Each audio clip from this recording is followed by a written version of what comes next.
আপনাদের সবাইকে আমন্ত্রণ জানাচ্ছি চ্যানেল 24 নিয়মিত আয়োজন নিউজ এক্সপ্রেসে। আপনাদের সাথে আছি আমি সাবিহা নিগার দৃষ্টি। নেপাল তিব্বত সীমান্তে আকস্মিক পাহাড়ি ঢল ও ভূমিধসে অন্তত 95 জন নিহত হয়েছেন। 291 বিদেশি সহ নিখোঁজ প্রায় 400 জন। ভোরে নেপালের উত্তরের রাসুয়া জেলার রাসুয়াগাধিতে আছড়ে পড়ে ভয়াবহ ঢল। ওই এলাকা দিয়েই তিব্বতের কৈলাস মানস সরোবরে যাচ্ছিলেন তীর্থযাত্রীরা। এ শুধু বিপর্যয় নয়, মহাবিপর্যয়।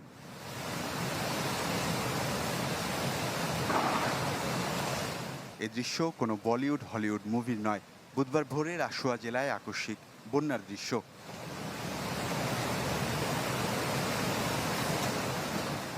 যমদূতের মতো এই পানির তোরে ভেসে গেছে মানুষ, ঘরবাড়ি, গাছপালা, সেতু, বিদ্যুৎ কেন্দ্র সহ পথে যা পড়েছে সব।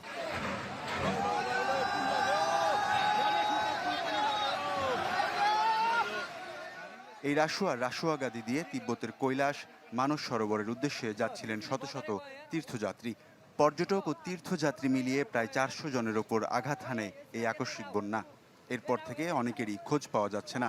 ধারণা করা হচ্ছে অধিকাংশই ভেসে গেছেন। নিখোঁজদের মধ্যে শতাধিক ভারতীয় রয়েছেন। আছেন অস্ট্রেলিয়া, যুক্তরাজ্য, যুক্তরাষ্ট্র ও নেপালের নাগরিকরাও।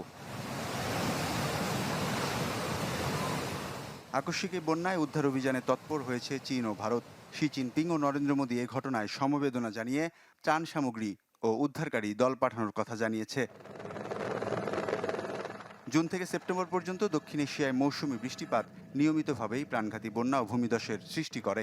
বিজ্ঞানীরা বলছেন, জলবায়ু পরিবর্তনের কারণে এই অঞ্চলে চরম আবহাওয়ার ঘটনাগুলোর ঘনত্ব ও তীব্রতা বেড়েই চলেছে। ওয়ালিউল্লাহ ফারুক, চ্যানেল 24।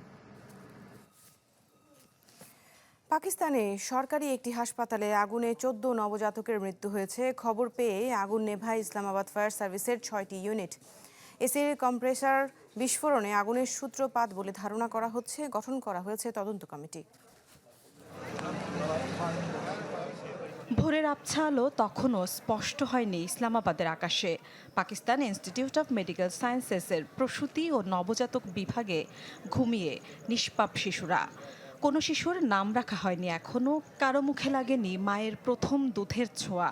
তার আগেই হাসপাতালের হিমশীতল নিরাপত্তা ধসে ছাই হয়ে গেল 14টি তাজা প্রাণ।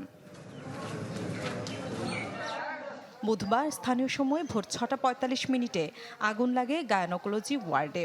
এই ওয়ার্ডটি হাসপাতাল ভবনের 4র্থ তলায় অবস্থিত। অগ্নিকাণ্ডের সময় ওই ওয়ার্ডে মোট 16 জন শিশু ছিল। আমি আমার সন্তানের মুখটা দেখতে পারিনি। ওই বিল্ডিংয়ে কোনো অগ্নি নিরাপত্তা ব্যবস্থা ছিল না। বের হওয়ার কোনো সঠিক পথও ছিল না। সব দরজা বন্ধ ছিল। ইসলামাবাদ পুলিশ বলছে, যে কক্ষে নবজাতকদের রাখা হয়েছিল সেটির এসির বিস্ফোরণ থেকে সূত্রপাত ঘটে আগুনের। অগ্নিকাণ্ডের খবর পাওয়ার পর তাৎক্ষণিকভাবে ফায়ার সার্ভিসের 6টি ইউনিট ঘটনাস্থলে গিয়ে পৌঁছায় এবং আগুন নিয়ন্ত্রণে আনে। মর্মান্তিক এই ট্র্যাজেডি পুরো পাকিস্তানকে স্তব্ধ করে দিয়েছে। ঘটনার পরপরই প্রধানমন্ত্রী শাহবাজ শরীফ ও প্রেসিডেন্ট আসিফ আলী জারদারি গভীর শোক প্রকাশ করেছেন। প্রধানমন্ত্রীর নির্দেশে ইসলামাবাদ জেলা প্রশাসনের পক্ষ থেকে অতিরিক্ত ডেপুটি কমিশনারের নেতৃত্বে একটি উচ্চ পর্যায়ের তদন্ত কমিটি গঠন করা হয়েছে। 48 ঘন্টার মধ্যে জমা দিতে বলা হয়েছে প্রতিবেদন। তবে এই ঘটনাকে নিছক দুর্ঘটনা হিসেবে মেনে নিতে নারাজ বিরোধী দলগুলো। একে রাষ্ট্রীয় হত্যাকাণ্ড বলে আখ্যা দিয়েছেন পিটিআই নেতারা। তাদের দাবি, স্বাস্থ্য খাতে দুর্নীতি ও চরম অবহেলায় এই শিশু মৃত্যুর জন্য দায়ী। স্বাস্থ্যমন্ত্রীর তাৎক্ষণিক পদত্যাগ দাবি করেছে বিরোধী দল।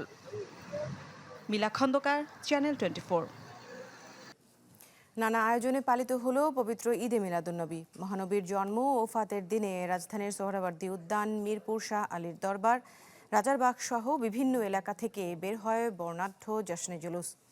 এ সময় মানবতা, শান্তি ও মুসলিম উম্মার ঐক্যের বার্তা তুলে ধরা হয়।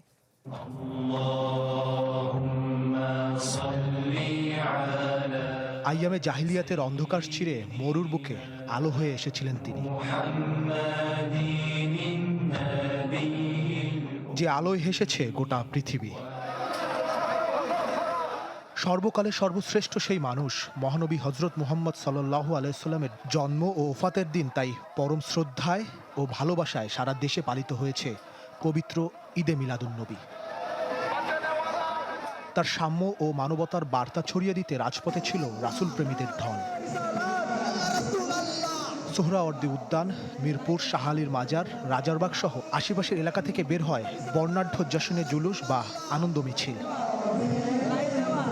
হুজুর পাক সাল্লাল্লাহু আলাইহি ওয়াসাল্লামের আজকে জন্মদিন, পবিত্র জন্মদিন, সেজন্য আমরা ঈদে মিলাদুন জুলুস বাইর করছি।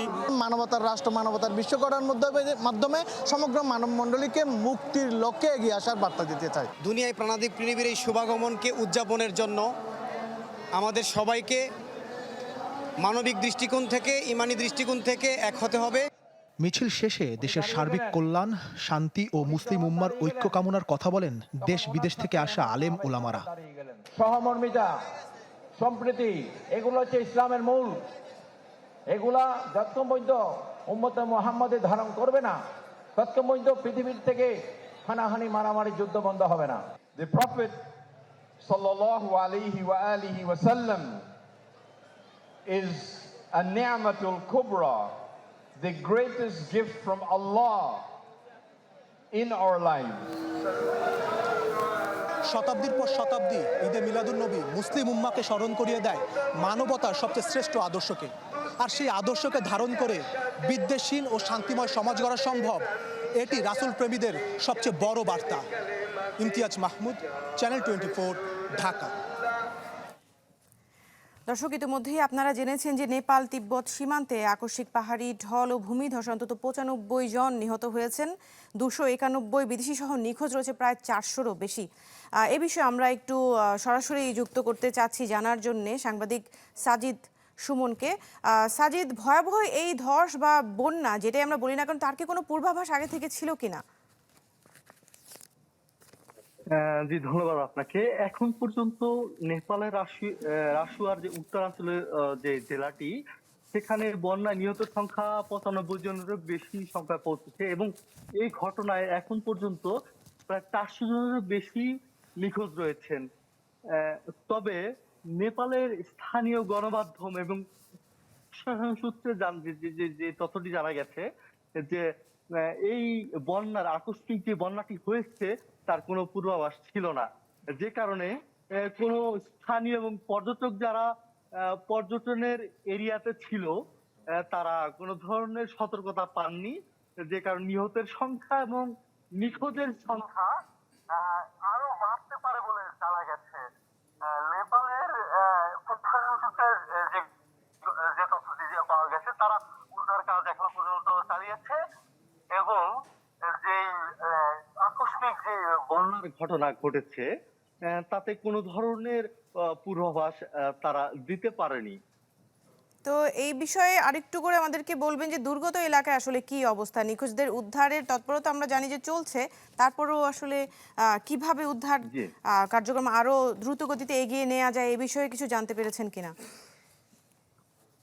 জি, নেপালের প্রশাসন সূত্রে জানা গেছে যে স্থানীয় সেনাবাহিনী এবং নেপালের যে ফায়ার সার্ভিস ডিফেন্স রয়েছে তারা উদ্ধার কাজ চলমান রেখেছে এবং তবে একটা বিষয় জানিয়ে রাখছি, সেটা হচ্ছে বাংলাদেশি যে পর্যটক, কোনো পর্যটক নিখোঁজ হয়েছে কিনা বা মারা গেছে কিনা এ ধরনের তথ্য এখন পর্যন্ত পাওয়া যায়নি। তবে নেপাল থেকে, কাঠমান্ডু থেকে যারা পোখরায় ঘুরতে এসেছেন, যে সমস্ত বাংলাদেশি পর্যটক বা বিদেশি পর্যটক যারা ঘুরতে এসেছেন, তাদের যাতায়াতের যে একমাত্র রাস্তাটি সেটি ইতোমধ্যে বন্ধ ঘোষণা করেছে নেপালের প্রশাসন, যে কারণে স্থানীয় যে নেপালে যারা ঘুরতে এসেছেন এবং বাংলাদেশি বা অন্যান্য দেশের পর্যটক তারা কাঠমান্ডুতে পৌঁছাতে পারছেন না, যে কারণে তারা খুব শঙ্কার ভিতরে দিন নিপাত করছেন এবং তাদের আনন্দের যে ভ্রমণটি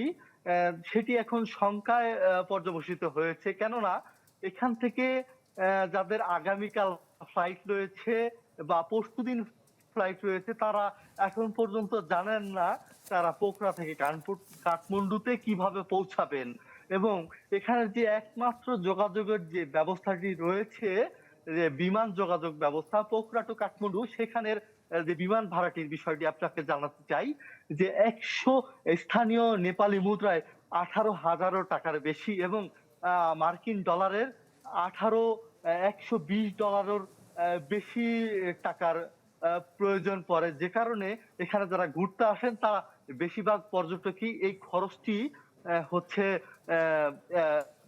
জি জি সে আসলে খরচটি বহন করতে আসলে সবাই দেখা যায় পারেন না, তারা চেষ্টা করেন বাই রোডে বা অন্য কোনো ওয়েতে সেখানে পৌঁছাতে। আমরা আপনার কাছে আবারও ফিরে আসবো পরবর্তী আপডেটের জন্য। আপনাকে অনেক ধন্যবাদ সাজিদ। আইন শৃঙ্খলার উন্নতির জন্য স্বরাষ্ট্রমন্ত্রীকে তাগিদ দিয়েছেন বিএনপির ভারপ্রাপ্ত মহাসচিব রুহুল কবির রিজভী। নয়াপল্টনে এক অনুষ্ঠানে তিনি বলেছেন, দেশের মানুষ খেয়ে পড়ে শান্তিতে থাকতে চায়।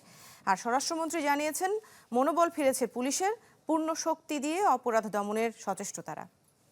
রংপুরের যে ঘটনাটি, একটি গভর্নমেন্ট স্কুল, জেলা স্কুলের একজন শিক্ষকের পরিবার মাদক সেবীদের দ্বারা যেভাবে আক্রান্ত হয়ে 4টি প্রাণ চলে গেল, সরকার এবং আইন শৃঙ্খলা বাহিনী দ্রুততার সাথে সেই অপরাধীকে ধরতে সক্ষম হয়েছে। সরকারের 6 মাস অতিবাহিত হয়েছে, এই দায়িত্ব নেওয়ার পরে একটি ঘটনাও নাই, এমন কোনো অপরাধ নাই যেটা সংগঠিত হওয়ার পরই পুলিশ বাহিনী সেটা গ্রেফতার করতে পারে নাই বা বিচারের আওতায় আনা নাই। একটি ঘটনাও নাই।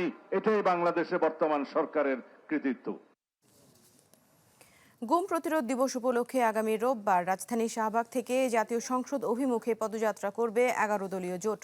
সন্ধ্যায় মগবাজারে জামায়াতের কেন্দ্রীয় কার্যালয়ে এই কর্মসূচির কথা জানান জোটের সমন্বয়ক হামিদুর রহমান আজাদ।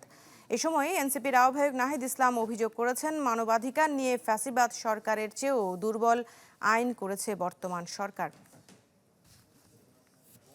পরিবারগুলোর পক্ষ থেকে আমাদের 11 দলের সমর্থনে আমরা বিকাল 3টায় আমাদের পরিবারদের একটা সংসদ অভিমুখী পদযাত্রা করা হবে, এই সিদ্ধান্ত হয়েছে। সংস্কার তারা করতে দিবে না, কারণ তারা একই ধরনের ক্ষমতা ভোগ করতে চায় যেটা আওয়ামী লীগ সরকার ক্ষমতা ভোগ করেছিল। কিন্তু তাদের লক্ষ্য আর আমাদের লক্ষ্য আসলে এক ছিল না। আমাদের লক্ষ্য ছিল দেশের গণতান্ত্রিক রূপান্তর, নতুন বন্দোবস্ত প্রতিষ্ঠা করা। তাদের লক্ষ্য ছিল ক্ষমতায় যাওয়া। গাইবান্ধায় পুলিশ সুপারের বাসভবন থেকে হাবিবুর রহমান নামে এক পুলিশ সদস্যের ঝুলন্ত মরদেহ উদ্ধার হয়েছে। এ বিষয়ে আরও জানাতে আমাদের সাথে যুক্ত হচ্ছেন আসাদুজ্জামান মামুন।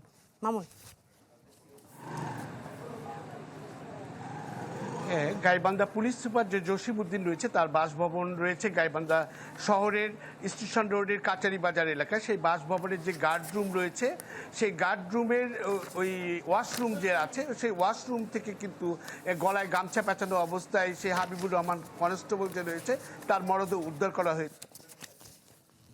যে সদর হাসপাতাল রয়েছে সেই হাসপাতালে এই অ্যাম্বুলেন্সে কিন্তু এখন তার মরদেহটা রাখানো হয়েছে। বাংলাদেশ পুলিশ যে অ্যাম্বুলেন্স, তার মরদেহটা সন্ধ্যা 7টার দিকে এই ময়নাতদন্ত করার জন্য এই হাসপাতালে নিয়ে আসা হয়, কিন্তু এখন পর্যন্ত তার লাশ ময়নাতদন্তের জন্য মর্গে প্রেরণ করা হয়নি।